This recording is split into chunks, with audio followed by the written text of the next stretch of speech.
Breaking news చూస్తున్నాం. నల్గొండ జిల్లాలో అధికారుల భద్రతా లోపం బయటపడింది. నాగార్జున సాగర్ భద్రతను సిఆర్పీఎఫ్ సిబ్బంది ప్రభుత్వ యంత్రాంగం తుంగలోకి తొక్కింది.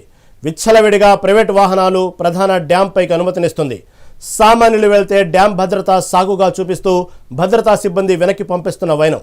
కనీసం వాహనాల తనిఖీలు కూడా లేకుండానే అనుమతి ఇవ్వడంపై డ్యాం ప్రభుత్వ అధికారుల తీరుపై సామాన్య పర్యాటకులు మండిపడుతున్నారు. సామాన్యులకు వర్తించే భద్రతా నియమాలు బడాబాబులకు వర్తించవా అంటూ ఆగ్రహం వ్యక్తం చేస్తున్నారు.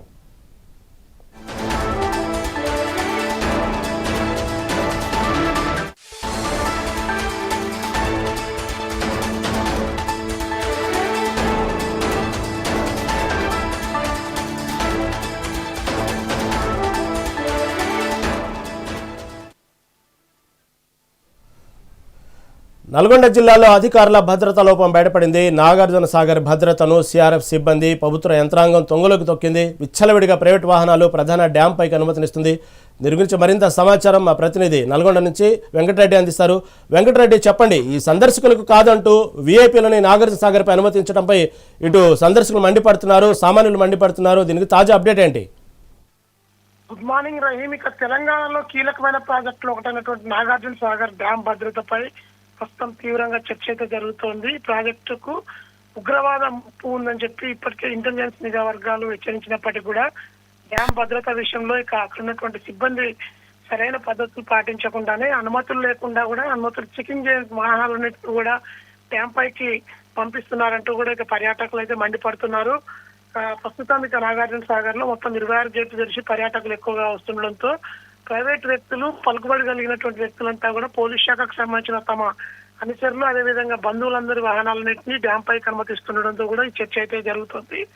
ఇక డ్యాం భద్రత దృష్ట్యా ఇప్పటికే సిఆర్పీఎఫ్, స్పెషల్ ప్రొటెక్షన్ ఫోర్స్ బృందాలు డ్యాం పైకి ఎవరిని కూడా అనుమతించకుండా అక్కడ కట్టుదిట్టమైన భద్రతా ఏర్పాట్లు అయితే చేశారు. కానీ సాగర్ గేట్లు తెరిచినప్పటి నుంచి కూడా పర్యాటకుల తాకిడి పెరగడంతో పోలీస్ శాఖకు సంబంధించినటువంటి వారు, అదేవిధంగా ఇరిగేషన్ డిపార్ట్మెంట్ కి సంబంధించినటువంటి వారి బంధువుల వాహనాలు, పలుకుబడి కలిగినటువంటి బడాబాబుల వాహనాలన్నింటికి కూడా డ్యాం పైకి అనుమతిస్తూ సాధారణ ప్రజలకు మాత్రం నడుచుకుంటూ వెళ్ళినా సరే వెనక్కి తిప్పి పంపుతుండడంతో కూడా పర్యాటకులు అయితే డ్యాం భద్రత దృష్ట్యా ఆందోళన వ్యక్తం అయితే చేస్తున్న పరిస్థితి ఉంది. ఇక ఉన్నతాధికారులు దీనిపై వెంటనే స్పందించి డ్యాం భద్రతకు, అదేవిధంగా ఇప్పటికే ఇంటెలిజెన్స్ బ్యూరో హెచ్చరికలు జారీ చేసిన నేపథ్యంలోనే ఉగ్రవాద ముప్పు ఉందని చెప్తున్న నేపథ్యంలో నాగార్జున సాగర్ డ్యాం భద్రత కోసం కట్టుదిట్టమైన భద్రతా ఏర్పాట్లు అమలు చేయాలని చెప్పి అయితే కోరుతున్న నేపథ్యం ఉంది. రైలు అంటే ఇక్కడ ఏదైతే భద్రతా లోపాలు ఒక విషయం అయితే, మళ్ళీ ఎందుకు సామాన్యులను ఎందుకు తిప్పి పంపిస్తున్నారు, వీఐపీలను ఎందుకు పర్మిషన్ ఇస్తున్నారు, దీని గురించి అధికారులు ఏమంటున్నారు అక్కడ అడిగితే?